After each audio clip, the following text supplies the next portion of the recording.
que isso? Sabe o que tinha que fazer? Sabe o porquê que esse tipo de crime acontece? Porque não é que nem na China. Roubou, corta o pulso. Estuprou, corta lá a parte de baixo. Fala pessoal, tudo bem com vocês? Hoje eu vim aqui trazer a análise do documentário que saiu na Prime Video, tá? Na semana passada, e eu coloquei já um vídeo aqui pra vocês. Eu vou deixar o card sobre o filme do Maníaco do Parque, tá? Um filme aí que foi fraco, um filme que deixou as pessoas bem confusas entre a realidade e a ficção. Então eu dei uma elucidada aí nesse vídeo que eu vou deixar aqui pra vocês. E aí hoje eu tava esperando sair o documentário, assistir o documentário e vim aqui trazer para vocês algumas das minhas posições em relação a esse documentário, que realmente eu vou falar para vocês que eu terminei de ver assim enojada, né? E com uma sensação de impotência que a gente vive nesse país muito grande. Desculpa que hoje vai ser um vídeo assim de revolta, porque realmente assistir esse documentário e não sentir tristeza, né? A pessoa realmente não tem coração. Então, fica aqui nesse vídeo e bora começar. Dos criminosos que eu tive contato, foi o pior deles. O que me intrigou foi a violência. Bom, pessoal, o documentário começa aí, né, até com o Francisco fazendo alguns relatos como ele abordava essas vítimas, né? O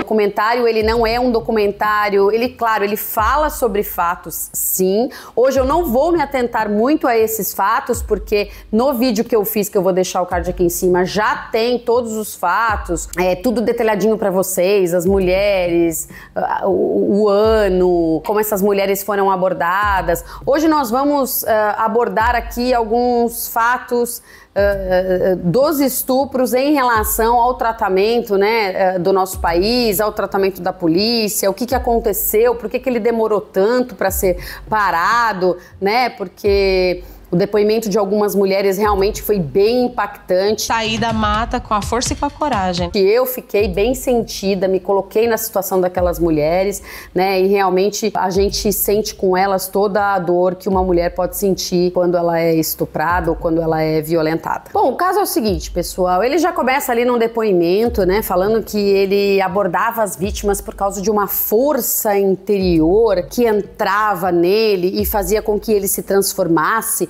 e fazia com que ele virasse um canibal e quisesse morder aquelas mulheres. Parece que alguma coisa que está me puxando para que eu me torne alguma coisa. De força, mas uma força que eu não sei, é uma coisa incontrolável. Bom, um nível de psicopatia altíssimo, né, que foi levado até para o julgamento como um nível de loucura, né, que é o que sempre os advogados de defesa tentam imputar para uma pessoa que faz esse tipo de crime. Mas a partir do momento que ele se transformava, né, que esse espírito entrava nele, ele tinha essa força e essa vontade desesperada de atacar as mulheres. O fato é, pessoal, que as mulheres que estavam sendo atacadas na época, elas foram subjugadas. Essas mulheres, elas chegavam na delegacia para dar o seu depoimento. Teve uma mulher que chegou até, inclusive, com o vestido rasgado. E elas relatam muito nesse documentário o descaso dos policiais, né? Os policiais estavam ali, elas chegavam, estavam assistindo o jogo. Ah, tá bom, a senhora foi, né? Na época não tinha muito essa visão, né, do estupro, do assassinato. Eu não sei, o machismo da época era muito grande, né? Tinha infinitos relatos de mulheres que iam à delegacia e ouviam também com essa sainha, também com essa teta de fora. Não foi você que deu bola pra ele, não? Mas não era uma época que se falava muito de estupro, pesado demais. Como se não fosse pesado ser estuprado. Mas essas mulheres, elas relatam ali como se elas ficassem a ver navios. Não é fácil. O escrivão, ele tava fazendo o meu BO e assistindo o jogo. E eu tinha passado por uma situação assim que eu falei, gente, será que isso não é o suficiente para né, para ele me ouvir, me dar um pouco de atenção, mas não, ele o tempo todo ele vibrava com o jogo dele, então eu achei melhor não falar mais nada. Isso me revolta de uma forma tão grande, gente, porque a gente está num país em que o assassinato contra mulheres é um dos maiores do mundo. E você chega numa delegacia para você fazer uma denúncia de um maníaco que está solto, o policial não te dá a mínima bola e ainda vira para você e fala: que roupa que a senhora estava usando? Oi? Como é que é? Gente, faça-me o favor, que roupa a senhora estava usando? A senhora estava usando um shorts curto? A senhora estava usando uma blusa curta? Por que a senhora estava ali? Por que a senhora estava naquele local? Por que a senhora aceitou? Ô, gente, peraí, me ajuda a te ajudar. Não importa hoje em dia mais a roupa que a mulher usa, se ela usa saia curta, se ela não usa, se ela usa cropped, se ela não usa, que isso? Ela foi abordada, ela foi estuprada, ela foi violentada. Vocês me desculpem, mas é revoltante a gente viver num país em que um policial aborda ali uma vítima e pergunta que roupa que ela estava usando. Isso com certeza fez muitas vítimas não darem mais bola pro caso e o Chico Estrela não ser parado a tempo. Ele ter continuado a cometer os crimes que ele tinha que cometer. Isso não parou. Então, o que acontecia? Ele ia fazendo os crimes e ele ludibriava a própria polícia.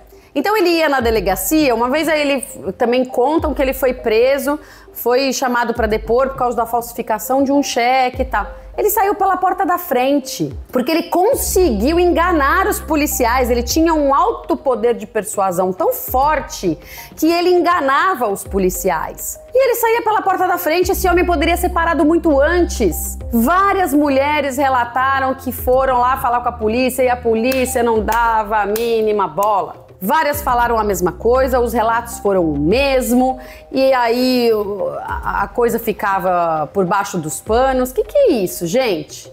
Que é isso? Sabe o que tinha que fazer? Sabe o porquê que esse tipo de crime acontece?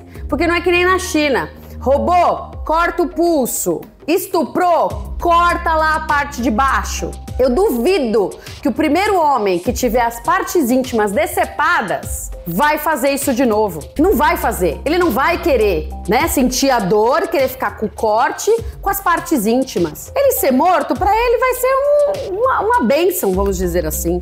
Ele ficar na cadeia, ok. Mas você imagina? Nunca mais ia ter estupro no Brasil, isso eu tenho certeza. Só que as nossas leis são fracas, as nossas leis não protegem as mulheres. Então vocês desculpem aqui o desabafo, porque eu tô revoltado, tá quentinha esse documentário na minha cabeça, né, que acabou de sair, e eu não consigo não me revoltar e ficar enojada e me sentir desamparada pela sociedade, desamparadas pelas nossas leis desse país. Outra coisa muito importante, né, a ser relatada nesse documentário é que os policiais questionavam, né? Ah, mas por que a senhora foi lá? Por que a senhora foi com ele? Por que a senhora o acompanhou? O que a senhora estava fazendo lá?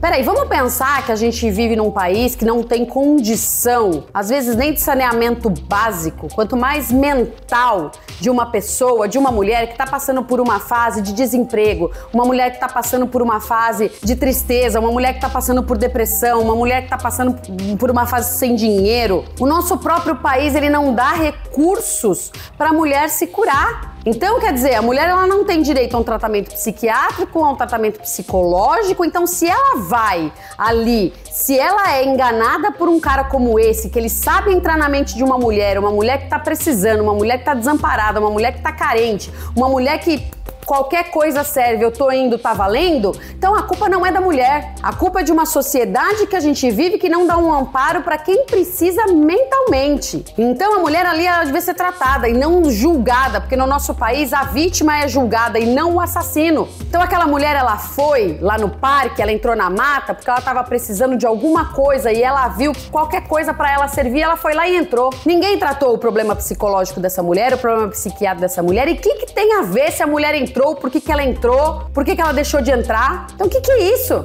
Que perguntas são essas que têm que ser feitas? A gente não tem que passar por isso. Muitas mulheres deixaram ali pra trás os seus sonhos para chegar na situação que elas estavam naquele dia. Elas não foram amparadas psicologicamente. Agora, o assassino, ele foi, né?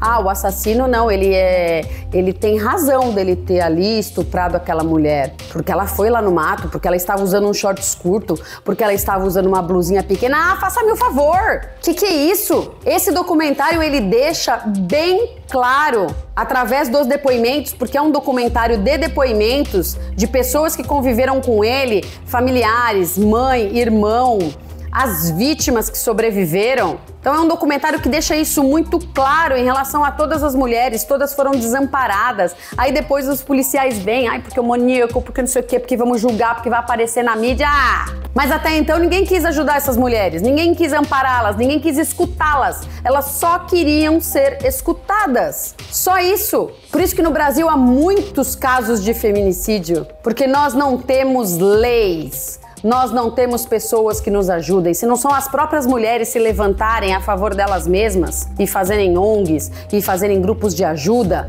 nós estamos desamparadas. Num país que sabe-se que esse problema é muito sério. Então você chega a ver um tipo de relato desse e você se coloca no lugar daquela mulher que passou por isso. Gente, é inimaginável. Hoje é muito fácil a gente falar de relacionamento tóxico, de pessoas tóxicas, de homens tóxicos, mas nada se resolve. O homem levanta a mão pra você, você acha normal. O homem levanta a voz pra você, você acaba achando normal. Ah, ele tava nervoso. É nervoso o catso. Porque daquilo depois vai partir pra uma agressão. E aí depois não adianta chorar. Porque você vai na delegacia, você vai pedir medida protetiva e ninguém vai te salvar. Mas deixa eu respirar aqui. Tomar um copo d'água. Vamos voltar um pouquinho pro documentário. Vocês desculpem a minha revolta, mas é que tá quentinho aqui na minha garganta, então eu precisava vir aqui falar com vocês. Bom, as delegacias, elas não estavam interligadas na época, né? Não tinha essa tecnologia que tinha hoje, elas eram próximas, só que cada delegacia tinha relato, às vezes, ali de uma mulher e elas não eram conectadas. Então, eu digo que nesse caso, as próprias vítimas ajudaram a pegá-lo, as próprias vítimas foram atrás, porque se dependesse da polícia, teve o caso de uma que é a Isadora, que ela era de uma família até de renda ali do Itaim Bibi, que saiu para fazer uma matrícula de inglês e não voltou. E depois foi dela que ele pegou os cheques, só que quem foi atrás de tudo para ver foi o pai. O pai tinha uma amiga no banco que pegou a microfilmagem do cheque, que começou a ligar, que aí viu que tinha o telefone. Sabe essa coisa que você percebe que se não depender e você não fizer justiça com as próprias mãos, o negócio não vai andar? As vítimas ali fazendo relatos, tem relatos emocionantes das vítimas e a polícia não dava bola, a polícia não... Quer dizer, aí começou o negócio a ferver, encontra o corpo, encontra o outro, encontra o outro, encontra o outro, a mídia.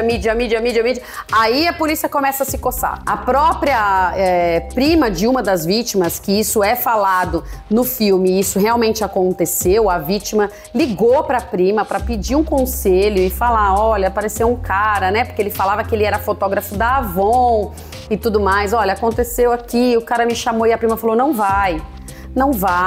Só que ela estava precisando. Dentro do coração dela, aquilo ia salvá-la. Era o sonho dela. E a prima vai na delegacia, faz o depoimento, só que vê que não dá em nada.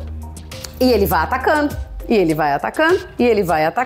e os corpos vão sendo encontrados e nada vai acontecendo. Porque o relato de todo mundo é que ele era legal, era uma boa pessoa, era um exímio patinador, né? Dizem que os psicopatas, eles sempre têm uma habilidade muito forte, né? Essa era uma habilidade muito forte dele. Você vê que ele não tava nem aí, que a polícia tava na cola dele. Uma hora por furto, outra hora por roubo, outra hora por ter incomodado sexualmente alguém, mas ele sempre saía pela porta da frente. Bom, aí temos aí o depoimento da mãe e do irmão. Eles falaram assim, Francisco é seu filho?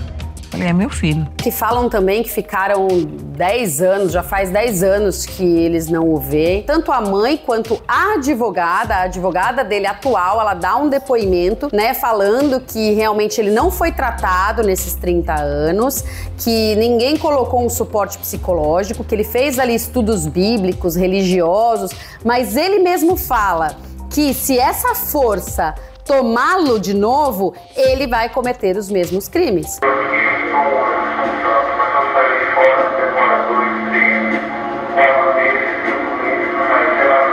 Então, que país nós estamos que o próprio cara fala que ele vai cometer os próprios crimes e ele vai sair ileso dessa história?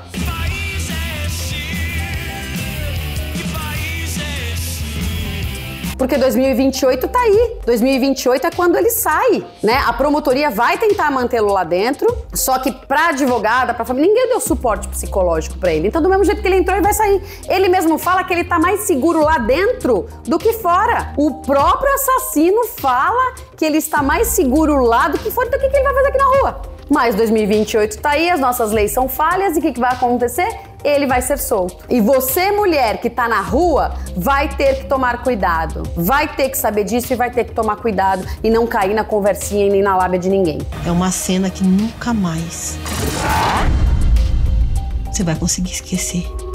Porque se depender das autoridades, nós estamos na roça. No próprio julgamento dele, a defesa consegue aí postergar anos e anos por causa das falhas da nossa legislação. E aí no próprio dia do julgamento, as vítimas ficaram sem chão pelas perguntas da defesa, né? E a defesa alegando que ele era louco. Louco, que ele tinha que ter um tratamento especial. E o promotor fala, então criminoso agora é tudo louco. Então a gente atribui o louco, põe no manicômio, daqui 10 anos eles estão soltos e tá tudo certo. E além dele ser citado como louco, as vítimas são citadas como mulheres fáceis. Então você ainda vai no julgamento de uma pessoa e você é obrigada ainda a passar por essa humilhação?